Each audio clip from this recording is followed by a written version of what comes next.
지난주에는 드림데이로 예배를 드렸습니다. 우리 세종꿈의교회만 드림데이로 예배한 게 아니라 우리가 공주꿈의교회, 대전꿈의교회, 세종꿈의교회, 글로리까지 했는데요. 우리 공주에서 또 우리가 드림데이로 예배를 드렸습니다. 함께 모든 성도들이 흰 티셔츠를 입고 예배를 했는데요. 공주에서는 3번의 예배가 드려졌습니다. 우리 아이들도 동일하게 공주에서 예배를 했는데, 특별히 우리 세종에 주차하시기 불편하신 분들은 공주로 가시는 걸 제가 강추합니다. 공주는 주차장이 엄청 넓거든요. 그리고 바로 위에 또 경찰서 주차장도 있고 굉장히 넓게 우리가 같이 함께 사용하기 때문에 이쪽 다정동에서도 이마트 쪽으로 해서 가면요 금방 갑니다. 15분이면 갑니다. 그래서 주차가 불편하신 분들은 가는 경치가 또 죽여요. 그리고 유네스코 유산으로 제정된 공산성을 옆으로 끼고 가서 무령왕릉 딱 도착하면 무령왕릉 바로 앞에 우리 공주 꿈의교회가 있습니다. 대전에서는 2번 예배를 드렸습니다. 대전에서도 아이들과 또 어른들 함께 예배를 드렸고, 우리 세종에서는 지난주에 4번 예배를 드렸습니다. 1부부터 4부까지 우리가 예배를 드리면서 아이들도 드렸고, 그 다음에 글로리 채플에서는 3번의 예배가 있었습니다. 그래서 글로리 채플에서도 3번 예배를 드리면서 또 많은 은혜를 받았는데요. 공주대전 세종 글로리에서 총 12번의 예배가 한 비전과 사명과 한 말씀으로 선포되면서 우리가 예배를 드렸습니다. 모든 성도들이 흰 티셔츠를 입고 함께 적극 참여해 주셔서 진심으로 감사를 드립니다. 근데 대전에서 연세 많이 드신 분이 이런 얘기를 했대요. 가족들한테, 야, 주일날 한번 입자고 이거 꼭 티셔츠를 사야 되니? 이렇게 물었대요. 근데 이거 주일날만 안 입어도 되거든요. 교회 이름이 없으니까 평상시에도 입으셔도 괜찮아요. 근데 그 가족 중에 한 명이 이렇게 대답을 했대요. 언제 우리가 티셔츠 샀어요? 우린 티셔츠를 다 선물로 받았는데요. 너희들 티셔츠 선물 받았어? 예, 선교 후원하고 우린 선물로 받았는데요. 이렇게 답변을 했대요. 뭔 소리인지 잘 모르시나 본데.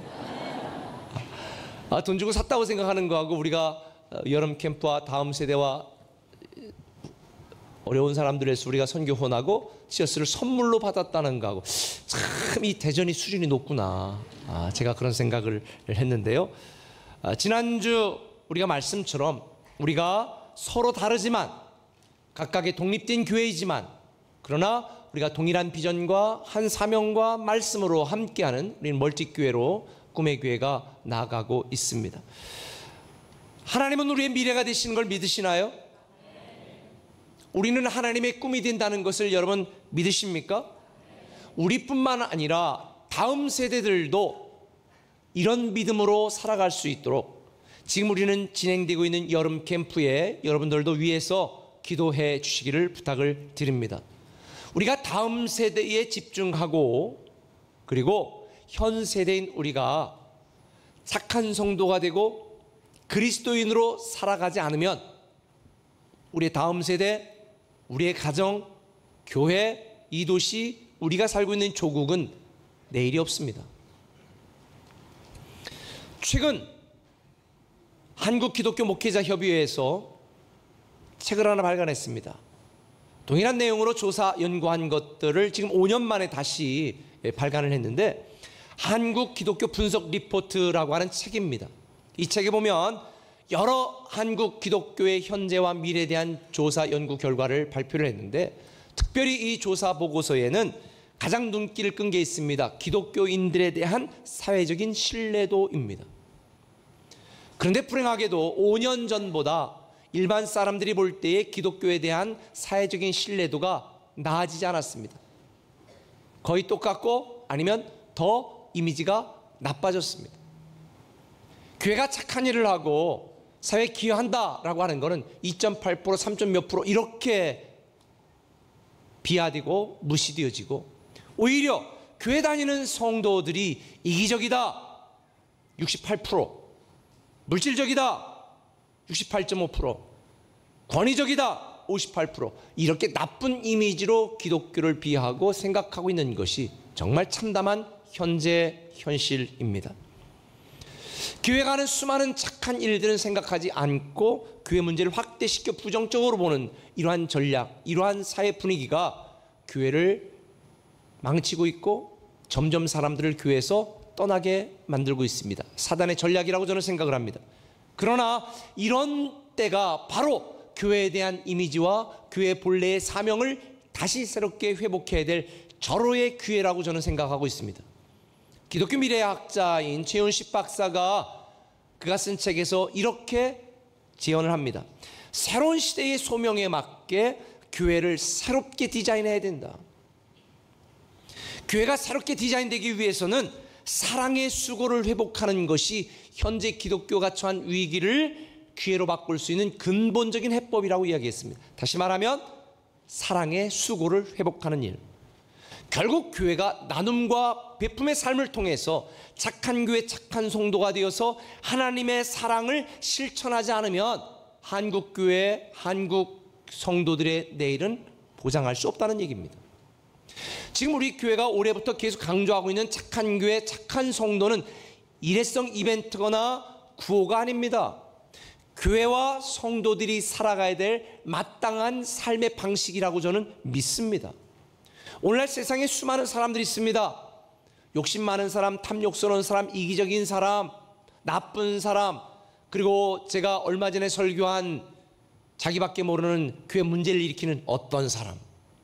반면에 좋은 사람도 있습니다. 착한 사람도 있습니다. 그리고 하나님의 일을 헌신적으로 감당하는 몇 사람도 있습니다. 지난주 설교한 꿈의 사람도 있습니다. 그리고 오늘 저와 여러분이 말씀을 나눌 하나님의 사람도 있습니다. 저와 여러분은 하나님의 사람이 되어야 됩니다. 오늘 말씀의 제목이 하나님의 사람인데, 하나님은요 하나님의 사람을 축복하시고 하나님의 사람을 통해 일하시는 줄 믿으시면 아멘. 하나님의 사람이 누구냐? 하나님의 사람은 하나님을 자기 인생의 주인으로 모시고 하나님과 동행하고 하나님의 꿈을 내 꿈으로 삼아 살아가는 사람이 바로 하나님의 사람입니다. 하나님과 관계없이 내 육심으로 살아가고 하나님과 동행하지 않고 내가 내 인생의 주인으로 살아가는 사람은 마귀의 사람입니다. 오늘 많은 사람들이 교회 다니면서도 하나님의 축복을 받지 못하는 결정적인 이유가 무엇일까요? 하나님의 사람이 되지 않기 때문입니다. 하나님은 마귀의 사람을 축복하지 않습니다. 하나님의 사람을 축복합니다. 그래서 우리는 하나님의 사람이 되어야 되는 것입니다. 성경에 보면 위대한 일을 행했던 지도자 모세를 가리켜 하나님의 사람 모세라고 말합니다. 모세뿐이 아닙니다. 수많은 기적을 일으켰던 엘리야, 하나님의 사람 엘리야라고 말합니다. 하나님의 사람 엘리사라고도 표현합니다. 하나님은 하나님이 쓰시는 사람들, 하나님이 사랑했던 사람들을 다 하나님의 사람이라고 말합니다. 저는 이 하나님의 사람이 저와 여러분이 되었으면 좋겠습니다. 특별히 우리가 하나님의 사람으로 살아가려면 어떻게 될까? 오늘 본문에 등장하는 바울의 마지막 유언처럼 던져지는 이 말씀을 통해 저는 배우게 되었습니다. 오늘 본문의 내용은 바울이 예루살렘으로 돌아가면서 자기가 이제 내가 돌아올지 모르겠다. 22절에 보니까 내가 이제 성령에 매여 예루살렘으로 가는데 거기서 내가 무슨 일을 당할지 모르겠다. 이런 위기 속에서 어쩌면 자기 인생의 마지막이 될지 모르는 순간에 자기가 사랑했던 에베소 교회 리더들을 다 불러냅니다. 에베소 장로들과 리더들을 불러냅니다. 에베소는 바울이 가장 오래 머문 교회 중에 하나였습니다. 3년 동안을 머물렀습니다. 그리고 그곳에 두란노 서원을 세우고 수많은 하나님의 사람들을 키워냈습니다.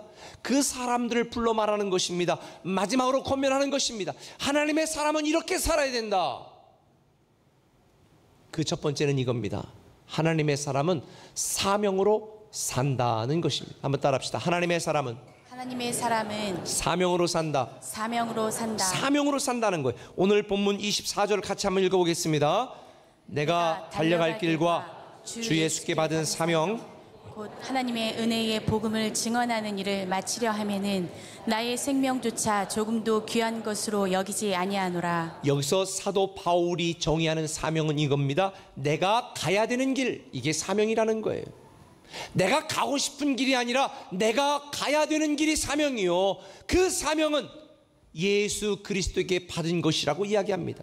다시 말하면 사명은 예수 그리스도에게 받은 시간과 물질과 열정과 내가 만나는 수많은 사람들 속에서 나를 향한 하나님의 꿈과 목표를 이루는 것이 사명입니다. 사람들이 보기에 다 가진 것 같고 성공한 것 같이 살고 있다 할지라도 하나님이 주신 사명을 따라 살지 않는다면 우리의 인생은 공허해집니다. 우리가 추구하는, 우리가 살아가는 삶이 내가 갖고 있는 주님께 받은 사명으로부터 멀어질수록 우리는 무기력해지고 점점 허무해집니다. 만약 여러분이 지금 인생을 열심히 살아가고 있는데도 불구하고 여러분이 무기력해지고 마음이 점점 허무하고 공허해진다, 그러면 사명에서 멀어지고 있는 것입니다. 반대로 만약 여러분들이 사는 길이 가시밭길이고 배고픔과 어려움이 있고 괴로움과 고통이 있어도 마음의 평안이 있고 기쁨이 있고 행복이 있다, 그거는 사명을 따라 살아가는 길입니다. 사도 바울의 인생이 바로 그랬습니다. 오늘날 사명에도 종류가 있습니다. 예를 들어서 불 가운데 죽음을 무릅쓰고 불을 끌어가야 되는 소방관, 돈을 받고 받은 사명입니다. 이 땅에는 돈을 받고 우리가 해야 되는 사명이 많습니다. 공무원들도 국가를 위한 사명으로 일하지 않습니까? 돈 때문에. 돈 안 주면 그 일 누가 하겠습니까? 돈 때문에 받은 사명이 많습니다. 이 세상에 많은 사람이 자기의 명예와 자기의 이익을 위하여 받은 사명을 위해 살아갑니다. 그런데 바울은 하나님이 사랑하는 사랑 때문에 받은 사명으로 살아가는 것입니다. 하나님이 우리를 위하여 독생자 예수 그리스도까지 주시고 십자가 달려 죽으시고 부활시킨 이 놀라운 우리가 받은 생명, 이 귀한 은혜 때문에 받은 사명. 그래서 바울은 자기가 받은 이 사명을 위해 눈물과 고통과 괴로움을 거부하지 않았습니다. 이때 당시에 이 예배소 장로들에게 말하고 그때쯤에 이 사도 바울이 당한 고난이 얼마나 심했냐면 너무 심했어요. 이거를 나중에 고린도 교회 성도들에게 그때 내가 당한 고난에 대해 이야기하는 게 고린도후서 1장 8절 말씀이거든요. 이 내용이 뭔지 아세요? 같이 읽어볼까요? 형제들아, 우리가 아시아에서 당한 환난을 너희가 모르기를 원하지 아니하노니, 힘에 겹도록 심한 고난을 당하여 살 소망까지 끊어지고. 그러니까 이때의 바울의 상황이 어땠는가? 힘에 겹도록 심한 고난을 당하여 살 소망이 끊어졌습니다. 이 9절에 보면은요, 사형 선고를 받은 줄 알았다 이렇게 표현합니다. 그런데도 사도 바울은 사명을 위해 살았습니다. 저는 이런 고백을 하는 이 사도 바울의 삶을 보면서 한 가지 의문을 가졌습니다. 왜 당대 최고의 석학이고 뿐만 아니라 로마 시민권을 갖고 있고 유대인으로는 바리새인 중에 정말 존경받는 가문에서 살았던 바울이 왜 살 소망이 끊어질 정도의 참혹한 고통과 고난을 당하면서도 복음 증거를 자기 사명이라고 생각하며 살았을까? 이유는 간단합니다. 지난주 우리가 나눈 말씀처럼 하나님이 자기의 미래가 되신다는 사실을 알았기 때문에, 하나님만이 이 땅에 절망하며 희망 없이 살아가는 수많은 사람들에게 하나님만이 미래다, 하나님만이 희망이다라는 사실을 알았기 때문에 바로 그 길을 향해 살았던 것이고 그 사명을 위해 살았던 것입니다. 예수 그리스도의 십자가 부활을 증거하는 이 사명을 위해 자기의 전 인생을 걸은 것입니다. 나아가 당대의 유대인들 몇 사람들만, 선민들만, 택한 사람들만 구원을 받을 수 있고 이 특권을 누릴 수 있다, 축복을 누릴 수 있다라는 이 편협되고 왜곡된 잘못된 생각에서 이방인을 포함해 모든 사람들이 아무런 조건 없이 누구든지 예수 그리스도를 믿기만 하면 구원 얻을 수 있다라고 하는 이 복음을 증거하는 사명을 위해 내 인생을 걸겠다. 이게 바울의 삶이었습니다. 무엇보다도 사도 바울은 이런 사명을 감당하는 게 어떤 개인의 능력과 힘으로 하는 게 아니라 하나님은 뭐를 통해 하신다? 교회를 통해 하신다. 교회를 통해 하신다는 걸 알았기 때문에 당대의 유대인들로 구성된 이 예루살렘 교회와 이방인들로 구성된 이방인 교회들이 복음 안에 하나가 되어 이 사명을 감당하도록 만드는 일에 힘을 썼습니다. 오늘 본문 16절에 보면 이런 구절이 등장합니다. 읽어볼까요? 바울이 아시아에서 지체하지 않기 위하여 에베소를 지나 배 타고 가기로 작정하였으니 이는 될 수 있는 대로 오순절 안에 예루살렘에 이르려고 급히 가미러라. 왜 사도 바울은 이 자기를 죽이려고 하는 이 위협 속에서도 아랑곳하지 않고 예루살렘으로 오순절 전에 도착하려고 급히 가려고 했을까? 오순절에 예루살렘에 있는 모든 성도들이 다 모인다는 얘기를 들었거든요. 또 모였고요. 그때에 이렇게 바울이 서두르는 이유를 우리는 역사적인 배경을 살펴보면 알게 되어져요. 이때 당시에 로마 제국 전체에 흉년이 들었습니다.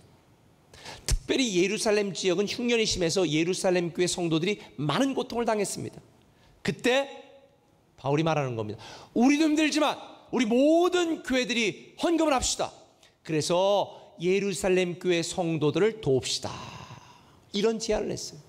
그래서 각각 이방인 교회, 예배소 교회부터 시작해서 각각 안디옥 교회 이방인 교회들이 헌금을 모아 사도 바울이 이 헌금을 가지고 오순절 전에 예루살렘 도착해 예루살렘 교회에게 헌금을 전달하고 이방인 교회 성도들의 마음을 전달하고 이방인 교회나 유대인 교회나 우리는 복음 안에 하나다, 우리는 이 사명을 위해 살아가야 된다, 이 말을 하고 싶었던 것입니다. 이게 바울이 원하던 바였습니다. 그런데 당시 바울의 상황은 최악이었습니다. 이 오늘 본문 전에 어떤 일이 있었는지 아시죠? 지난주에 묵상하신 분들은. 바울이 병을 고쳐줌으로 인해 가지고 온 한 도시가 바울을 죽이려고 막 소요가 일어났어. 폭동이 일어났어. 뿐만 아니라 유대인들은, 예루살렘에 있는 유대인들은 바울 오기만 해봐라, 이거 싹 잡아 죽인다. 어떻게 하나님을 이렇게 모독하고 다닐 수 있을까? 유대인들이 바울을 죽이려고 작정하고 있었습니다. 심지어 예언자들은요, 바울이 이번에 예루살렘에 가면 죽는다 예언까지 했습니다. 그런데 바울은 교회와 복음과 성도들을 위하여 자기 목숨을 아끼지 않았습니다. 교회가 복음에 대한 사명으로 하나 되어지고 그리고 사랑으로 함께 할 수만 있다면 자기 목숨을 잃어도 괜찮다. 이게 바울의 심정이었습니다. 사도행전 21장 13절에 바울이 직접 고백한 이야기를 읽어보시죠. 같이 읽을까요?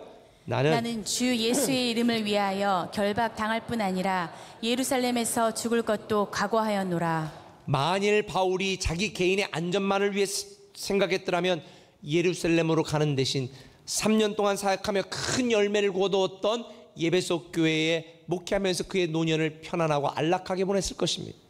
전 이걸 보면서 솔직히 한 가지 회개한 게 있습니다. 몇 해 전에 제가 태국에서 선교사들 집회에 세미나를 인도해달라고 주강사로 초청을 받았는데 제가 가려고 다 비행기 티켓까지 끊어놓고 다 했는데요, 그때 무슨 일이 일어났냐면 태국에 폭동이 일어나가지고 국제공항이 방콕에 공항이 점거가 되고 막 방송국도 점거가 되고 난리가 났었어요. 그래도 나는 약속했으니까 가려고 그랬는데 우리 장로님들 중에 몇 분이 목사님 이런 때 가는 건 안 됩니다. 꿈의 기도 생각하셔야죠. 이래 제가 못 이기는 척하고 그때 안 갔습니다.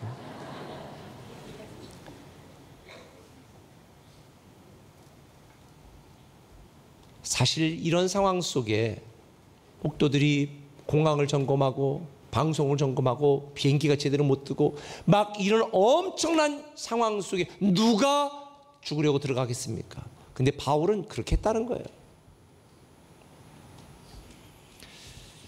마틴 루터 킹 목사가 그런 얘기를 했습니다. 목숨을 걸 만한 일을 발견하지 못한 이의 삶은 가치 있는 인생이라 할 수가 없다. 여러분에게 한번 질문해 볼게요. 지금 여러분들 가치 있는 인생을 살고 있습니까? 여러분 목숨은 걸 만한 일들을 위해 살고 있습니까?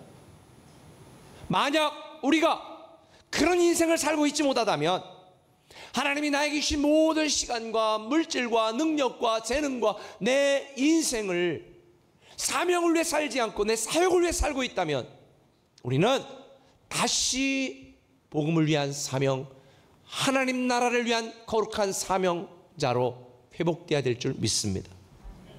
하나님은 자신이 어디로 가는 길을 아는지 아는 자를 위하여 길을 만들어 주시고 축복하십니다. 제가 이렇게 사명으로 살자고 그러니까 여러분들 중에 어떤 분들은 그건 목사님이나 믿음 좋은 선교사나 사는 거지 우리 같은 일반 성도들이 뭘 사명으로 삽니까? 라고 말할 수 있는데, 그래서 제가 세 가지를 말씀을 드리려고 합니다. 여러분들도 사명자입니다. 첫 번째, 존재적인 사명자로 살아가야 됩니다. 무슨 사명자? 존재적인 사명자입니다. 우리의 존재는 뭐예요? 우리가 존재의 이유가 뭐예요? 하나님의 기쁨이 되는 것입니다. 우리는 하나님의 기쁨을 위하여 계획되었고, 하나님의 기쁨을 위하여 창조되었고, 하나님의 기쁨을 위하여 구원받았습니다. 우리는 하나님의 기쁨으로 살아가야 됩니다. 우리의 존재가 사명입니다. 요즘 안타깝게도 스스로 목숨을 끊는 사람들이 존경을 받는 세상이 됐습니다. 어떤 이유로도 그리스도인들은 자기 자신의 목숨을 스스로 포기해서는 안 됩니다. 왜? 우리의 존재가 사명이니까. 우리는 하나님의 기쁨을 위하여 창조되었고 구원받았지, 하나님의 슬픔을 위하여 창조되고 구원받은 게 아닙니다. 우리는 존재론적인 사명자로 살아야 됩니다. 하나님의 기쁨이 되어야 됩니다. 하나님의 기쁨이 되는 구체적인 방법은 온전한 예배자가 되는 것입니다. 하나님께 예배드리는 것, 내 몸을 산제물로 드려 예배자가 되는 것, 여러분이 존재적인 사명자로 사는 구체적인 방법입니다. 저는 여러분 모두가 존재적인 사명자로 살아가시기를 예수님의 이름으로 축원합니다. 아멘 안 하는 분들은 스스로 어떻게 포기하겠다는 거예요? 존재적인 사명자가 되시길 바랍니다. 할렐루야. 두 번째는 행위적인 사명자가 되는 것입니다. 고린도전서 10장 31절 이하에 뭐라고 그랬습니까? 먹든지 마시든지 무엇을 하든지 하나님의 영광을 위하여 하라는 거예요. 그래서 사도 바울은 뭐라고 말했습니까? 에베소 6장 20절에 나는 감옥에서도 사명자의 삶을 산다라고 말했습니다. 우리의 행위, 우리의 모든 삶이 하나님의 영광을 위한 것이 되어야 됩니다. 여러분의 욕심, 여러분의 이기심, 여러분의 체면을 위한 것이 아니라 하나님의 영광을 위한 행위적인 사명자. 할렐루야. 그래서 우리는 말 한마디, 표현 하나, 행위가 내가 이렇게 하나님께 영광이 되는가 아닌가를 생각해야 되는 거지, 그냥 머릿속에 떠오른다고 입에서 나온다고 아무 말이나 아무 행동이나 해서는 안 되는 거예요. 세 번째는 소유적인 사명자로 사는 것입니다. 한번 따라합시다. 소유적인 사명자. 소유적인 사명자. 여러분, 소유적인 사명자는 자신이 가진 모든 것이 다 누구 거라고? 하나님 거라고 믿는 사람입니다. 내가 가진 시간, 내가 가진 열정, 내가 가진 은사, 내가 가진 재능, 모든 게 다 누구 거라고요? 하나님 거라는 거예요. 하나님을 위하여 사용하는 것입니다. 모 교회, 서울의 큰 교회인데요, 찬양 팀원 중에 좀 교회에서 페이를 받고 뭐 반주하고 이런 분들이 있었나 봐요. 그런데 교회 여러 가지 일이 있어가지고 좀 그만뒀으면 좋겠다 이랬다 봐요. 그런데 부당 해고 신청을 해가지고 지금 교회가 또 졌네요. 그래서 무조건 해야 된다고. 이게 교회가 하나의 단체처럼 되어져 가는데 저는 참 안타깝습니다. 하나님을 섬기는 것은 우리가 가진 모든 것이 하나님 거라고 하는 이 기본적인 믿음 안에서 자원하여 섬기는 것이지, 우리는 일로 월급 받고 일하는 게 아닙니다. 참 그런 부분이 안타깝습니다. 우리의 모든 소유가 하나님 거라고 하는 소유적인 사명자, 감사해서 감사의 선물로 표현하는 것은 괜찮습니다. 그러나 우리는 싹을 위해서 사는 게 아니다. 저는 여러분에게 주신 하나님의 시간, 은사, 재능, 달란트, 모든 것 하나님께 기쁨으로 사용하는 존재적인 사용자로 살아가시기를 예수님의 이름으로 축원합니다. 우리는 성공지향적인 인생을 사는 것이 아니라 사명지향적인 인생을 살아야 돼요. 저는 오늘날 한국교회가 이렇게 심각하게 무너져 내리는 결정적인 이유가 교회 성장이 목표였기 때문이라고 생각합니다. 사실은 참 아이러니컬하게 제가 THM 박사 바로 전과정 대학원을 공부했을 때 제 전공이 교회 성장학이었어요. 근데 저는 그때 참 동의할 수가 없었던 일들이 많습니다. 교회 성장은 목표가 아닙니다. 교회 사명이 목표입니다. 교회는 사명지향적인 교회가 되어야 되는 것입니다. 그 결과로 교회가 성장하는 것이, 교회가 성장하기 위하여 성도들을 이용하는 것이 아니에요. 오늘날 교회가 무너지는 결정적인 이유는 교회 성장이 목표이기 때문에 아니에요. 교회 사명이 목표여야 됩니다. 하나님이 이 땅에 교회를 세우신 교회 사명을 감당하는 교회가 되면 하나님은 그 결과와 열매로 부응하게 하시고 성장하게 하시는, 저는 끝까지 우리 꿈의 교회가 이렇게 사명지향적인 교회 되기를 기도하고 있습니다. 하나님의 사람은 행복을 위해 살아가지도 않아요. 사명을 위해 살아갑니다. 그런데 이거 아세요? 우리가 행복을 목표로 살아가는 게 아니라 사명을 목표로 살아가면 행복해진다는 거. 하나님의 사람이 살아가는 방법이 두 가지가 있습니다. 두 번째가 있습니다. 한번 따라합시다. 하나님의 사람은 사랑으로 행한다. 하나님의 사람은 사랑으로 행합니다. 오늘 본문 19절 읽겠습니다. 곧 모든 겸손과 눈물이며 유대인의 관계로 말미암아 당한 시험을 참고 주를 섬긴 것과. 바울이 교회 장로들에게 말하잖아요. 내가 그동안에 모든 겸손과 눈물로 너희를 섬겼고 모든 시험과 고통과 고난을 참고 섬겼다. 왜 그랬을까요? 돈을 많이 줘서? 사례를 많이 받아서? 아니지요. 성도와 교회와 하나님에 대한 사랑 때문입니다. 사랑이. 바울에게 있어서 사명은 짐이 아니라 하나님에 대한 사랑이었습니다. 성도들에 대한 사랑이었습니다. 교회에 대한 사랑이었습니다. 사랑하니까 사명으로 살게 되는 거예요. 아까 말한 것처럼 우리가 받은 사명은 하나님이 우리에게 주신 은혜 때문에, 우리가 받은 사랑 때문에 감당하는 사명이지, 돈 때문에, 명예 때문에, 이익 때문에 하는 사명이 아니에요.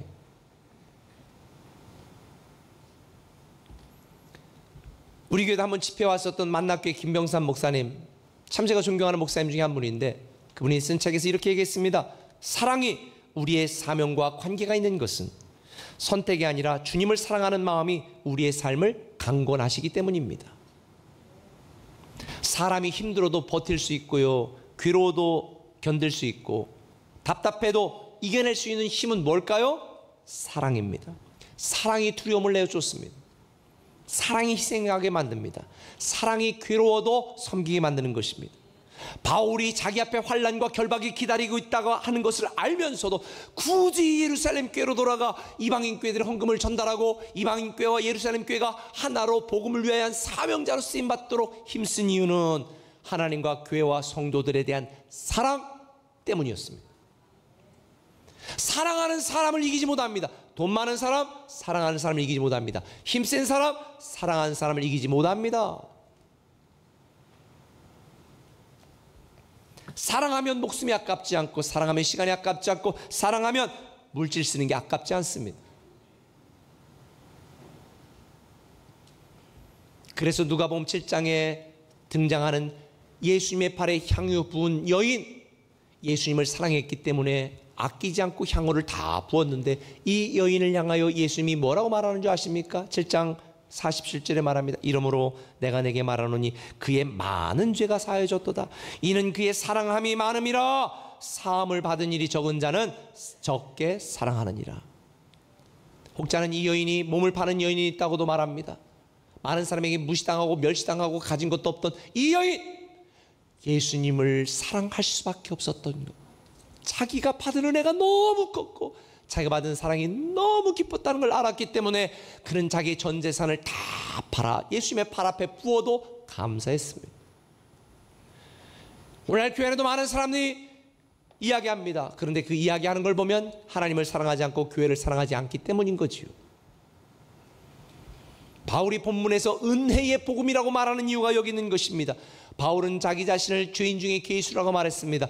그런데도 사랑하는 하나님의 은혜가 너무 감사해 사랑으로 살아갈 수밖에 없었던 것입니다. 하나님의 은혜를 생각하면 사랑으로 행할 수밖에 없습니다. 저는 저와 여러분들이 받은 은혜를 생각하고 사랑으로 행하는 하나님의 사람이 되기를 예수님의 이름으로 축원합니다. 그런데 이거 아세요? 어떻게 하나님을 사랑하고 어떻게 사랑으로 행할까?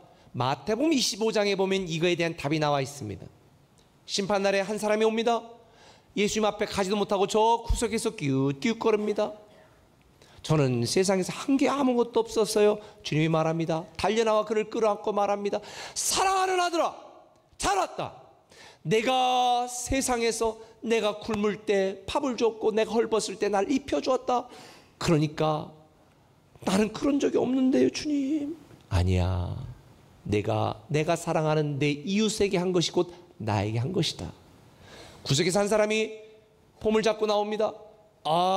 주님, 내가 사랑합니다. 갑자기 주님이 그 사람을 향해 말합니다. 이 불법을 행하는 자라 떠나가라. 아니, 왜요? 제가 훌륭한 직분을 가지고 내가 얼마나 많은 헌금을 하고 내가 얼마나 많이 주님을 섬겼는데 너는 세상에 있을 때 내가 헐벗을 때 입히지 않았고 굶주릴 때 먹을 걸 주지 않았다. 지금 언제요? 네 이웃에게 하지 않은 것이 나에게 하지 않은 것이다. 전 여기에서 이 말씀을 묵상하며 이걸 깨닫습니다. 신앙은 하나님과 나와의 단둘이 은밀한 관계가 아니라 하나님과 나와 내 이웃의 삼각형의 관계입니다. 하나님이 나를 사랑하고 나는 하나님을 사랑하고 하나님은 이웃을 사랑하고 나는 하나님이 사랑하는 다른 사람을 사랑하는 이 삼각관계가 신앙이지. 그래서 교회 안의 목장으로 우리가 교회 안의 공동체로 우리가 교회 안에 지난번처럼 하나됨을 추구하는 이유가 바로 여기에 있는 것입니다. 그게 진정한 신앙이거든요. 하나님의 사람은 그리스도의 사랑을 느낄 수 있도록 만듭니다. 하나님의 사람은 그리스도의 은혜가 나를 통해 흐를 수 있도록 만듭니다. 하나님의 사람은 그리스도의 축복을 다른 사람과 함께 나누게 되어 있습니다. 그래서 우리 교회가 착한 교회, 착한 성도, 착한 사역을 추구하고 있는 것입니다. 제가 중간 보고를 드리면 공주꿈의 교회는 여러 좋은 의견들을 받은 다음에 지금 두 가지 사역에 집중하고 있습니다. 착한 우유 프로젝트입니다. 주민센터에서 독거노인과 어려운 분들 명단을 다 받았어요. 그래가지고 우리 교회 정한 사람들을 이 우유 요구르트 아줌마랑 계약해가지고 발효 우유 한 달에 2만 원 정도씩 돼요. 거기다 발효 우유하고 요구르트하고 해가지고 일주일에 4번을 갖다가 줍니다. 금요일에는 2개. 그래서 하루 걸로 하루씩 가니까 가가지고 혹시 우유를 안 가져가면 무슨 일이 있나 방문도 열어보고 아프시면 병원도 연결해주고 그리고 위급한 일이 있으면 119에 연락도 해서 돌봐주는 이 일들을 지금 공주는 집중해서 하고 있습니다. 점점 많이 할 겁니다. 그리고 두 번째는 공주대 교육나눔과 조인해서 이제 공주대 탈북자 자녀들이 한 70여 명 정도 되는데 이 아이들뿐만 아니라 교육복지 우선 지원자 대상자들을 돌봐주고 교육시켜주는 여기 들어가는 돈도 우리가 후원하고 또 공주에 있는 청년 대학부들과 함께 교육 재능 기부도 하는 이 일들을 설계하고 진행 중에 있습니다. 대전 꿈의 교회는 매 달마다 들어오는 걸 그냥 바로바로 다 사용했더라고요. 실로암 안과병원에 개안수술 어려운 분들 눈 개안수술 해주기도 하고 그다음에 다문화 가정에 또 이름은 제가 모르겠는데 그 아이가 중환자실에 수술비가 없다고 했을 때 거기 수술비도 대주기도 하고 또 하천 살리기 EM볼 지원하고 성도들도 다 참여해 주기도 하고 이번엔 캄보디아에 기독교인이 왔는데 치료비가 없어서 너무 힘들어하니까 그 치료비도 주고 글로리 채플은 알다시피 미자립 교회 목회자 자녀들 20명에게 장학금도 지원하고 여기에 감동받은 또 다른 교회 목사님들도 같이 함께 하겠다고 약속한 분들도 있습니다. 근데 제가 세종에서 많은 다양한 착한 생에 대한 의견을 받았는데 여러 좋은 의견들도 있지만 우리가 안정적으로 계속해서 할 수 있는 이례적인 사업이 아니라 계속할 수 있는 일들이 필요하다고 판단했습니다. 근데 그런 일들을 하려고 하다 보니까 교회 이름으로 하는 데는 다 교회를 얼마나 나쁘게 보고 종교단체는 아예 배제를 시켜서 그런 일을 하고 싶어도 할 수가 없는 거예요. 그래서 우리 리더들과 상의해서 아예 비영리 청소년 재단법인을 설립을 해야 되겠다. 그리고 아예 교회 이름 다 떼고 비영리 청소년 재단법인을 통해서 때로는 필요하면 시하고도 연결하고 때로는 다양한 여러 가지 국가적인 사업도 그러고 아니면 우리 교회적인 활동들과 함께하고 있는 착한 사역들을 연결해서 여기서 주도적으로 앞으로 계속해야 되겠다. 안정적으로 해야 되겠다. 이런 결정을 내리게 되었고 제가 이런 비전을 나눠서 또 열 몇 분의 많은 분들이 이 설립하는 부분에 그런 또 이 기본 재산도 또 기부도 해주시고 그리고 여기에 있는 많은 운영 자금이나 이런 것들은 우리가 지금 착한 헌금을 통해서 그리고 또 필요한 후원하는 분들을 통해서 앞으로 계속해서 우리가 착한 사역의 지경을 넓혀 가려고 계획하고 있습니다. 고아의 아버지 조지 물러는 이렇게 말했습니다. 하나님은 우리가 가진 것을 나누는 것으로 우리를 판단하신다. 하나님의 사람이 되면 하나님의 축복을 하고 하나님께 쓰임받고 하나님의 일을 감당하는 하나님의 꿈이 되는 인생이 될 줄 믿습니다. 아름다운 세상을 만드는 더 그리스도인 그게 바로 저와 여러분이 되시기를 예수님의 이름으로 축원합니다.